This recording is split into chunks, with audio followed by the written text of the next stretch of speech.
Hello, എല്ലാവർക്കും നമ്മുടെ ചാനലിൽ പുതിയൊരു വീഡിയോയിലേക്ക് സ്വാഗതം. എല്ലാവരും സുഖമായിട്ടിരിക്കുന്നുണ്ടല്ലോ അല്ലേ? ഞങ്ങളിവിടെ സുഖമായിട്ടിരിക്കുന്നു. അപ്പോൾ പതിവ് പോലെ ഇന്നും ഒരു day in my life video ആയിട്ടാണ് ഞാൻ എത്തിയിരിക്കുന്നത്. കുറച്ച് ഹെൽത്തി ആയിട്ടുള്ള റെസിപ്പീസാണ് കേട്ടോ ഇന്നത്തെ വീഡിയോയിൽ. അപ്പോൾ നമുക്ക് സമയം കളയാതെ ഇന്നത്തെ വീഡിയോയിലേക്ക് പോയാലോ?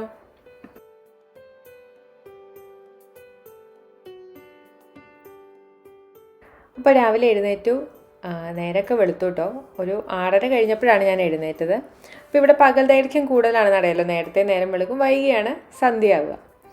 അപ്പോൾ രാവിലെ തന്നെ വെറും വയറ്റിൽ കുറച്ച് ഉണക്കമുന്തിരി ഞാൻ തലേ ദിവസം വെള്ളത്തിലിട്ടിട്ടുണ്ടായിരുന്നു. അപ്പോൾ ആ ഒരു വെള്ളം രാവിലെ തന്നെ വെറും വയറ്റിൽ കുടിക്കാറുണ്ട്. അതുമാത്രമല്ല, ചില ദിവസം ഉലുവ വെള്ളം കുടിക്കാറുണ്ട്, ചിലപ്പോൾ കറിവേപ്പില വെള്ളത്തിലിട്ട് അത് കുടിക്കാറുണ്ട്. അങ്ങനെ ഓരോ ദിവസം ഓരോന്നാണ് ട്രൈ ചെയ്യാറ്. നാട്ടിൽ പോയി വന്ന ശേഷം അത്യാവശ്യം നല്ല രീതിയിൽ വണ്ണമൊക്കെ വെച്ചിട്ടുണ്ട്. അപ്പോൾ ഒന്ന് കുറയ്ക്കണം, കുറച്ച് ഹെൽത്തി ആവാമെന്ന് കരുതി. അപ്പോൾ 7 മണിയായപ്പോൾ ഞാൻ നടത്തം സ്റ്റാർട്ട് ചെയ്തു കേട്ടോ. ഞാൻ ഒറ്റയ്ക്കാണ് പോകുന്നത്. ഈച്ചാന് രാവിലെ എഴുന്നേറ്റ് നടക്കാൻ ഇച്ചിരി മടിയുള്ള കൂട്ടത്തിലാണ്. അതുകൊണ്ട് ഈച്ചാൻ മിക്കവാറും വൈകിട്ടായിരിക്കും നടക്കാൻ പോവുക. അപ്പോഴും ഞാൻ കൂടെ പോകാറുണ്ട്. പക്ഷേ രാവിലത്തെ നടത്തത്തിന് ഞാൻ ഒറ്റയ്ക്കാണ്. അപ്പോൾ 7 മണിക്ക് സ്റ്റാർട്ട് ചെയ്ത നടത്തം ഒരു 8:15, 8:30 കൂടി തന്നെ തീരും. ഒരു 8 കിലോമീറ്ററൊക്കെ മാക്സിമം, അത് എന്നെക്കൊണ്ട് ഇപ്പോൾ പറ്റുന്നുള്ളൂ. അപ്പോൾ അത് കഴിഞ്ഞ് വന്നു കഴിഞ്ഞ് ഒരു അരമണിക്കൂറിന് ശേഷമാണ് ഞാനൊരു ഗ്രീൻ ടീ കുടിക്കുക കേട്ടോ. വന്ന ഉടനെ തന്നെ വെള്ളമൊന്നും കുടിക്കാറില്ല. കുറച്ച് നേരം വിശ്രമിച്ച് നമ്മുടെ വേർപ്പൊക്കെ ഒന്ന് ആറിയ ശേഷം കുറച്ച് green tea, 1 cup green tea കുടിക്കും. അതിന് ശേഷമാണ് ബ്രേക്ക്ഫാസ്റ്റിൻ്റെ പണികളിലേക്ക് കിടക്കാറുള്ളത്. അപ്പോൾ ബ്രേക്ക്ഫാസ്റ്റ് കഴിക്കുന്നതും ഈ ഗ്രീൻ ടീ കുടിച്ച് കഴിഞ്ഞ് ഒരു അരമണിക്കൂറിന് ശേഷമായിരിക്കും ബ്രേക്ക്ഫാസ്റ്റ് കഴിക്കുക. അപ്പോൾ ബ്രേക്ക്ഫാസ്റ്റിന് വേണ്ടിയിട്ട് ഞാൻ ഇന്നിവിടെ ഉണ്ടാക്കുന്നത് ഓട്സും കൊണ്ടുള്ളൊരു ദോശയാണ് കേട്ടോ. ഓട്സും കൊണ്ടുള്ള പാൻ കേക്ക് കാണിച്ചിട്ടുണ്ട്, സ്മൂത്തീസ്, അതേപോലെ തന്നെ ഓവർനൈറ്റ് സോക്ക് ചെയ്യുന്നതൊക്കെ ഞാൻ കാണിച്ചിട്ടുണ്ട്. ഇത് പക്ഷേ കുറച്ച് വെറൈറ്റി ആയിട്ട് നമ്മുടെ നാടൻ ദോശ പോലെ നമുക്ക് ഉണ്ടാക്കിയെടുക്കാൻ പറ്റുന്ന ഒരു റെസിപ്പിയാണ്. അതും ഇൻസ്റ്റൻ്റ് ആയിട്ട്, നമുക്ക് നേരത്തെ ഫെർമെൻറ്റ് ചെയ്യേണ്ടയോ അല്ലെങ്കിൽ അതിൻ്റെ ഒന്നും ആവശ്യമില്ല. 1 കപ്പ് ഓട്സ് എടുക്കുക, അത് വെള്ളത്തിൽ ഒരു 10 മിനിറ്റ് കുതിർത്ത് വയ്ക്കുക. 10 മിനിറ്റ് തന്നെ ധാരാളമാണ്, നന്നായിട്ട് കുതിർന്ന് കിട്ടും. എന്നിട്ട് നമുക്ക് ഈ കുതിർന്ന ഓട്സ് മിക്സിയിലേക്ക് ഇട്ടൊന്ന് അടിക്കാം. അപ്പോൾ മിക്സിയിലേക്ക് ഇട്ട് അടിക്കാൻ നേരത്ത് ഓട്സ് മാത്രം പോരാ, അതിനോടൊപ്പം നമുക്ക് ഒരു സവാളയും അതേപോലെ വേണമെങ്കിൽ പച്ചമുളക് ഇടാം, അതേപോലെ ഇഞ്ചി ഇടാം. അപ്പോൾ നിങ്ങളുടെ ടേസ്റ്റ് അനുസരിച്ച്. അപ്പോൾ ഞാൻ ആ ഓട്സിൻ്റെ ആ ഒരു കുത്ത് ടേസ്റ്റ് മാറാനായിട്ട് സവാളയും ഇഞ്ചിയും പച്ചമുളകുമാണ് ഇതിൻ്റെ കൂട്ടത്തിലിടുന്നത് കേട്ടോ.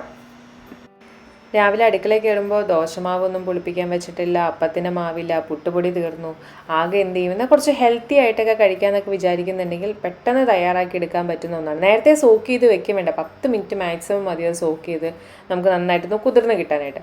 അപ്പോൾ ഇതെല്ലാം കൂടെ മിക്സിയുടെ വലിയ ജാറിലിട്ട് നന്നായിട്ടൊന്ന് അരച്ചെടുക്കുക, നമ്മുടെ ദോശമാവിൻ്റെ കൺസിസ്റ്റൻസി അനുസരിച്ച്. നന്നായിട്ട് അരഞ്ഞ ശേഷം നമ്മൾ ആ ഒരു ബൗളിലേക്ക് മാറ്റി കഴിഞ്ഞിട്ട് പിന്നീട് ആവശ്യത്തിന് വെള്ളം ചേർത്ത് കൊടുത്താൽ മതി കേട്ടോ. അതേപോലെ തന്നെ ഉപ്പും ചേർത്ത് കൊടുക്കുക. ഉപ്പ് ചേർത്ത് കൊടുക്കുന്ന വീഡിയോയിൽ വിട്ടുപോയെന്ന് എനിക്ക് തോന്നുന്നത്. ആവശ്യത്തിന് ഉപ്പും ചേർത്ത് കൊടുത്തിട്ടുണ്ട് കേട്ടോ. എന്നിട്ട് നമുക്ക് നന്നായിട്ടൊന്ന് നമ്മുടെ ബൗളിലിട്ട് നമ്മുടെ ദോശമാവിൻ്റെ കൺസിസ്റ്റൻസിലൊന്ന് ആക്കിയെടുക്കണം. അപ്പോൾ നമ്മൾ ഇതിനകത്ത് ബേക്കിംഗ് സോഡയോ ഈസ്റ്റോ ഒരു കാര്യങ്ങളും ചേർത്ത് കൊടുത്തിട്ടില്ല. ഇത് ഫെർമെൻറ്റ് ചെയ്യേണ്ട കാര്യമേ ഇല്ല. അരച്ച് ഉടനെ തന്നെ ദോശ ചുട്ടെടുക്കാൻ പറ്റുന്ന ഒരു ബാറ്ററാണിത്. എന്നാൽ നല്ല ഹെൽത്തി ആയിട്ട് നല്ല ക്രിസ്പി ആയിട്ടുള്ള ദോശ ഉണ്ടാക്കി കിട്ടുകയും ചെയ്യും. ഇനി നിങ്ങൾക്ക് വേണമെങ്കിൽ അതിലേക്ക് ക്യാരറ്റ്, ബീൻസ് അങ്ങനെയുള്ള പച്ചക്കറികളൊക്കെ ഗ്രേറ്റ് ചെയ്തിട്ടുണ്ടെങ്കിൽ അങ്ങനെ ഇടാം. അപ്പോൾ കുറച്ചുകൂടെയും കാണാനും ഭംഗിയുണ്ടാവും, അത്രയും പച്ചക്കറി കൂടെ ചെല്ലുമല്ലോ. അപ്പോൾ ഇതിൻ്റെ അകത്തിപ്പോൾ ഞാൻ പ്രത്യേകിച്ച് പച്ചക്കറികളൊന്നും ചേർത്തിട്ടില്ല. നമ്മൾ അരയ്ക്കാൻ നേരത്തെ ചേർത്തിരിക്കുന്ന നമ്മുടെ സവാളയും ഇഞ്ചിയും പച്ചമുളകും മാത്രമേ ഉള്ളൂ. തേങ്ങ വേണമെങ്കിൽ തേങ്ങയും ചേർക്കാം കേട്ടോ. അതിൻ്റെ അകത്ത് ഞാൻ തേങ്ങയും ചേർത്തിട്ടില്ല. അപ്പോൾ ഇതിൻ്റെ കൂടെ ചമ്മന്തി ആയിട്ട് ഒരു ചട്നി പോലെ ഞാൻ ഉണ്ടാക്കുന്നത് നമ്മുടെ കടലപ്പരിപ്പും അതേപോലെ തന്നെ ഉഴുന്ന് പരിപ്പും, 2 ടേബിൾ സ്പൂൺ കടലപ്പരിപ്പും 1 ടേബിൾ സ്പൂൺ ഉഴുന്ന് പരിപ്പും എണ്ണയിലിട്ടൊന്ന് സോട്ട് ചെയ്തെടുക്കുന്നുണ്ട്. എന്നിട്ട് ഇതിൻ്റെ അകത്തേക്ക് നമ്മൾ സവാള അരിഞ്ഞതും അതേപോലെ തന്നെ എരിവിന് ആവശ്യമായിട്ടുള്ള വറ്റൽമുളകും ഒരു ചെറിയ കഷ്ണം വാളംപുളി അഥവാ സാമ്പാർ പുളി ഇങ്ങനെ ചേർത്ത് കൊടുക്കുന്നുണ്ട് കേട്ടോ, ഒരു പുളിക്കൊക്കെ വേണ്ടിയിട്ട്. ഇതിലും തേങ്ങയൊന്നും ഞാൻ ചേർക്കുന്നില്ല. ഞാൻ കുറച്ച് ഹെൽത്തി ആയിട്ടാണ് ഉണ്ടാക്കുന്നതെന്ന് പറഞ്ഞല്ലോ. അപ്പോൾ നമ്മുടെ തേങ്ങയൊന്നും ഇല്ലാത്ത ചമ്മന്തിയും ദോശയൊക്കെയാണ് കേട്ടോ ഉണ്ടാക്കുന്നത്. അപ്പോൾ അതേപോലെ ഞാൻ കുറച്ച് ഇഞ്ചി കൂടെ ഇട്ട് ആ ഒരു സ്പൈസി ഫ്ലേവർ കിട്ടാൻ വേണ്ടിയിട്ട്. എന്നിട്ട് ഇതെല്ലാം ഒന്ന് സോട്ട് ചെയ്തെടുക്കുകയാണ്.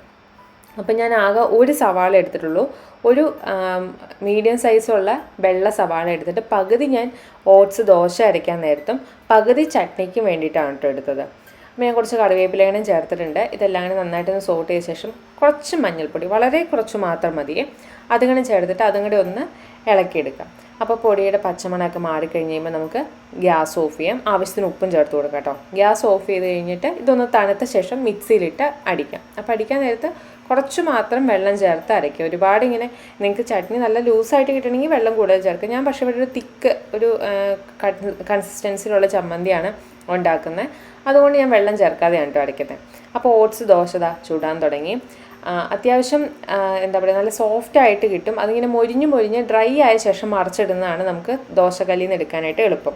അപ്പോൾ നമ്മുടെ പ്ലെയിൻ ദോശ പോലെ തീരെ കനം കുറച്ചങ്ങ് ചുട്ട് കഴിഞ്ഞാൽ നല്ല ക്രിസ്പി ആയിട്ടുള്ള ദോശ കിട്ടുകയും ചെയ്യും.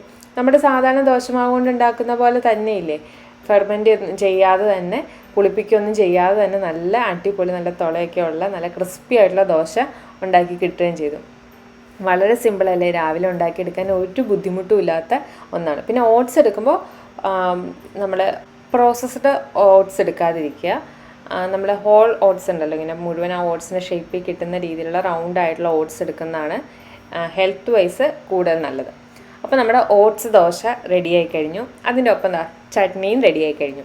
അപ്പോൾ തേങ്ങയൊന്നും ഇല്ലാതെ ഉണ്ടാക്കിയെടുക്കാൻ പറ്റുന്ന രാവിലത്തെ ഒരു കിടു ബ്രേക്ക്ഫാസ്റ്റാണ്. അതേപോലെ നല്ല ടേസ്റ്റിയാണ്, ഹെൽത്തിയാണ്. ഡയബറ്റീസ് ഉള്ളവർക്കും അല്ലാത്തവർക്കും എല്ലാവർക്കും ഒരേപോലെ ഇഷ്ടപ്പെടുന്ന ഒരു ബ്രേക്ക്ഫാസ്റ്റ് തന്നെയാണ് കേട്ടോ. പിന്നെ ഓട്സ് ആയതുകൊണ്ട് തന്നെ ഓട്സിൻ്റെ ഒരു 2 ദോശ വിത്ത് ഈ ചട്നി ആയിട്ട് കഴിക്കുവാണെങ്കിൽ തന്നെ നമ്മുടെ വയറ് നന്നായിട്ട് ഇങ്ങനെ എന്താ പറയുക, വിശപ്പൊന്നും ഇല്ലാതെ നമുക്കൊരു ഉച്ച വരെയൊക്കെ ഒട്ടും തന്നെ നമുക്ക് ക്രേവിങ്സ് ഉണ്ടാവില്ല. നമുക്ക് ഇടയ്ക്കിടയ്ക്ക് എന്തെങ്കിലുമൊക്കെ എടുത്ത് തിന്നാൻ ഒരു ടെൻഡൻസി ഉണ്ടാവില്ല, അതൊന്നും ഉണ്ടാവില്ല ഇങ്ങനൊരു ബ്രേക്ക്ഫാസ്റ്റ് ആണെങ്കിൽ.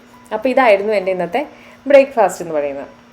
അപ്പോൾ എൻ്റെ ഇന്നത്തെ ലഞ്ച്, ഇന്ന് ഉച്ചയ്ക്ക് ഞാൻ കഴിക്കാൻ പോകുന്നത് ഒരു തരം കഞ്ഞിയാണെന്ന് വേണമെങ്കിൽ പറയാം. അപ്പോൾ ഇവിടെ ഇങ്ങനെ നമ്മൾ സൂപ്പ് ഉണ്ടാക്കുന്ന മിക്സഡായിട്ടുള്ള നമ്മുടെ പയറും ചെറുപയറും അരിയും തിനയും മുതിരയും എല്ലാം കൂടി ആയിട്ടുള്ള നമ്മുടെ പയർ വർഗ്ഗങ്ങളെല്ലാം കൂടി ആയിട്ടുള്ള ഒരു മിക്സ് വാങ്ങിക്കാൻ കിട്ടും. ഇതിങ്ങനെ മിക്സായിട്ട് വാങ്ങിക്കണമെന്നില്ല, നമ്മുടെ കയ്യിലുള്ള പയറും ചെറുപയറും വെള്ളപ്പയറും ചെറുപയറും മുതിരയും അതേപോലെ തന്നെ വെളുത്ത അരിയൊക്കെ കൂടെ മിക്സ് ചെയ്തിട്ട് നമ്മൾ എടുത്താലും മതി. ഇവിടെ ഇങ്ങനെ സൂപ്പ് ഉണ്ടാക്കാൻ വേണ്ടിയിട്ട് ഇങ്ങനെ ഒരു മിക്സായിട്ട് വാങ്ങിക്കാൻ കിട്ടും. അപ്പോൾ ഞാൻ എന്താ ചെയ്യുന്നത് വെച്ചിട്ടുണ്ടെങ്കിൽ അതെടുത്തു പ്രഷർ കുക്കറിലിട്ടു, നന്നായിട്ടൊന്ന് കഴുകി വൃത്തിയാക്കിയ ശേഷമാണേ അതിന് നിരപ്പിന് വെള്ളം ഒഴിച്ചു, ആവശ്യത്തിന് ഉപ്പും ഒരിത്തിരി ഒലിവ് ഓയിലും കൂടെ ഒഴിച്ചിട്ട് കുക്കറിൽ ഒരു 4 വിസിൽ കേൾക്കും.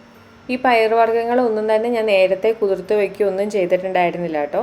കുക്കറിലിട്ടു, ഒരു നിരപ്പിന് വെള്ളം ഒഴിച്ചൊരു 4 വിസിൽ കേൾപ്പിച്ചതോടുകൂടി പാകത്തിന് വെന്ത് കിട്ടി.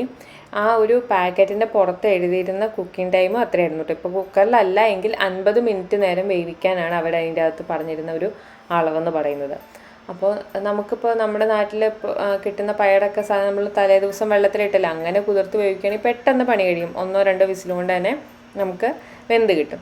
ഇപ്പോൾ ചോറും പയറും എല്ലാം കൂടെ നന്നായിട്ട് മിക്സായിട്ട് നന്നായിട്ട് വെന്ത് കിട്ടിയിട്ടുണ്ട്. അപ്പോൾ ഇതൊരു ഈ ഒരു തവിക്ക് 2 തവി എന്ന് പറയുന്നത് അത്യാവശ്യം നല്ല ഹെവിയാണ്. അത് കഴിച്ച് കഴിഞ്ഞിട്ടുണ്ടെങ്കിൽ വയറ് നിറഞ്ഞൊരു ഫീലിംഗ് കിട്ടും, അത്യാവശ്യം നല്ല രീതിയിൽ പ്രോട്ടീനും കിട്ടും. കാരണം പലവിധ പയറുവർഗ്ഗങ്ങളാണ് ഇതിൻ്റെ അകത്തുള്ളത്.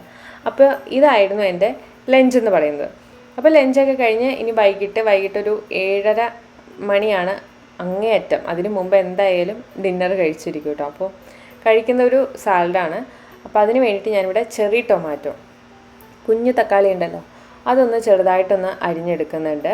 അപ്പോൾ ഇതിന് പ്രത്യേകിച്ച് ഒരുപാട് ഇൻഗ്രീഡിയൻസ് ഒന്നും വേണ്ടാത്ത പെട്ടെന്ന് തട്ടിക്കൂട്ടി ഉണ്ടാക്കാൻ പറ്റുന്ന ഒരു സാലഡും കൂടിയാണ് കേട്ടോ. അപ്പോൾ അതിന് വേണ്ടി ചെറി ടൊമാറ്റോ എല്ലാം അരിഞ്ഞു, നീളത്തിലാണ് അരിഞ്ഞത്. ഈ ഷേപ്പിൽ തന്നെ അരിയണമെന്ന് യാതൊരുവിധ നിർബന്ധങ്ങളും ഇല്ല കേട്ടോ. എങ്ങനെ വേണമെങ്കിലും അരിഞ്ഞെടുക്കാം. ജസ്റ്റ് 2ആയിട്ട് കട്ട് ചെയ്തിട്ടൊക്കെയാണ് ഇവിടെ കൂടുതലും ഈ ഒരു സാലഡ് കാണുക. ഞാനൊരു 3-4 കഷ്ണങ്ങളായിട്ട് അരിഞ്ഞിട്ടുണ്ട്. പൊതുവേ എനിക്ക് തക്കാളി വെറുതെ കഴിക്കാൻ അത്ര ഇഷ്ടമുള്ള കൂട്ടത്തിലുള്ള ഒരാളല്ല. പക്ഷേ ഈ ചെറി ടൊമാറ്റോ ഇങ്ങനെ സാലഡായിട്ട് കഴിക്കാൻ എനിക്ക് ഭയങ്കര ഇഷ്ടമാണ്. ഇനി ഇതിലേക്ക് വേണ്ടതെന്ന് വെച്ചാൽ ആവശ്യത്തിന് ഉപ്പ്. അപ്പോൾ ഞാനിവിടെ പിങ്ക് സോൾട്ടാണ് എടുത്തിരിക്കുന്നത്.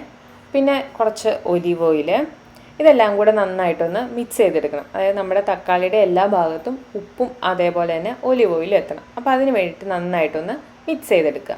പിന്നീട് ഇതിലേക്ക് ചേർത്ത് കൊടുക്കുന്നത് ഒരല്പം ഒറിഗാനോ ചേർത്ത് കൊടുക്കുന്നുണ്ട്. അതേപോലെ തന്നെ ലെമൺ ജ്യൂസും അതായത് നമ്മുടെ നാരങ്ങ നീരും ചേർത്ത് കൊടുക്കുന്നുണ്ട്. അപ്പോൾ അതും കൂടെ ചേർത്ത് കൊടുത്തിട്ട് ഒന്നോടെ നന്നായിട്ടങ്ങ് മിക്സ് ചെയ്യാം. ഒറിഗാനോ ചേർക്കുമ്പോൾ തന്നെ നമ്മുടെ ആ സാലഡിൻ്റെ ഫ്ലേവറും അതിൻ്റെ സ്മെല്ലൊക്കെ നല്ല വ്യത്യാസം വരും കേട്ടോ. ഇനി അതിലേക്ക് ചേർത്ത് കൊടുക്കുന്നത് മൊസറേല ചീസാണ്. അപ്പോൾ ഇതൊരു പാക്കറ്റ് മൊസറേല ചീസാണ്. 125 ഗ്രാം 125 ഗ്രാമിൻ്റെ മൊസറേല ചീസിൻ്റെ ഒരു പാക്കറ്റ് എടുത്തു. അത് ചെറുതായിട്ട് കട്ട് ചെയ്തു നേരെ നമ്മുടെ തക്കാളിയിലേക്ക് ഇട്ട് കൊടുക്കുക. അപ്പോൾ അരിയുമ്പോഴും ഈ പറഞ്ഞ പോലെ നിങ്ങൾക്ക് ഇഷ്ടമുള്ള ഷേപ്പിലോ നീളത്തിലോ വണ്ണത്തിലോ എങ്ങനെ വേണമെങ്കിലും അരിഞ്ഞിടാം. ഞാൻ ചെറിയ ചെറിയ നീളമുള്ള കഷ്ണങ്ങളായിട്ടാണ് ഇത് നുറുക്കിയെടുക്കുന്നത്. അപ്പോൾ നമ്മുടെ ഈ മൊസറേല ചീസ് കഴിച്ചിട്ടുള്ളവർക്കറിയാം, അല്ലാത്തവരുടെ അറിവിലേക്ക് വേണ്ടി പറയുകയാണ്. ഇതിങ്ങനെ നമ്മുടെ പനീർ പോലെ ഇരിക്കും. നമുക്ക് സാലഡിലിട്ട് കഴിഞ്ഞിട്ടുണ്ടെങ്കിൽ ആ കടിക്കാൻ കിട്ടുന്നൊരു പ്രത്യേക ഒരു ടേസ്റ്റാണ്, ഒരു പഞ്ഞിക്കെട്ട് കഴിക്കുന്ന ഒരു ഫീല് കിട്ടും. അപ്പോൾ ഗുഡ് ഫാറ്റാണ് മൊസറേല ചീസ്, കഴിക്കുന്നത് നല്ലതാണ്. അപ്പോൾ അതും കൂടെ ചേർത്ത് കൊടുത്തിട്ടുണ്ട്. അപ്പോൾ ഇതാണ് ഞങ്ങളുടെ ഡിന്നർ എന്ന് പറയുന്നത്. ഞങ്ങൾക്ക് 2 പേർക്കും കൂടെ കഴിക്കാനുള്ള അളവാണ് കേട്ടോ. ഇതും മുഴുവനെ ഒരാൾ തന്നെ കഴിച്ചിട്ടുണ്ടെങ്കിൽ അത് ഹെൽത്തി ആവത്തില്ല. എന്തും അധികമായാൽ അമൃതവും വിഷമാണെന്നാലോ. ഇത് 2 പേർക്ക് കൂടെയുള്ള അളവാണ് കേട്ടോ. അപ്പോൾ ഞങ്ങളൊരു 250 ഗ്രാമിൻ്റെ ചെറി ടൊമാറ്റോയുടെ ഒരു പാക്കറ്റ് വാങ്ങിച്ചു കഴിഞ്ഞാൽ അതിൻ്റെ പകുതി ആയിരിക്കും ഒരു ദിവസത്തേക്ക് എടുക്കുക, 2 പേർക്കും കൂടെ കൂടിയിട്ട്. അതേപോലെ തന്നെ 125 ഗ്രാമിൻ്റെ ചീസ് എടുത്ത് അതും 2 പേർക്ക് തുല്യ അളവിൽ, ആ ഒരു അളവിലാണ് ഞങ്ങൾ ഡിന്നർ കഴിക്കുക. അപ്പോൾ നമ്മുടെ സാലഡ് റെഡിയായി കഴിഞ്ഞു, ചീസും കൂടെ മിക്സ് ചെയ്ത് കഴിഞ്ഞു. പിന്നെ കുറച്ച് മുന്തിരി എടുത്തിട്ടുണ്ട്. അപ്പോൾ ഇതായിരുന്നു കേട്ടോ ഞങ്ങളുടെ ഡിന്നർ എന്ന് പറയുന്നത്. വളരെ സിമ്പിളായിട്ടുള്ളൊരു മെനു ആയിരുന്നു ഇന്നത്തെ. നിങ്ങൾക്ക് ഇഷ്ടപ്പെട്ടു എന്നാണ് വിചാരിക്കുന്നത്. അപ്പോൾ ഇഷ്ടപ്പെട്ട് കഴിഞ്ഞിട്ടുണ്ടെങ്കിൽ ലൈക്ക് ചെയ്യാനും ഷെയർ ചെയ്യാനും സബ്സ്ക്രൈബ് ചെയ്യാനും മറക്കണ്ട. പുതിയൊരു വീഡിയോ ആയിട്ട് നമുക്ക് കാണാം കേട്ടോ. ബൈ.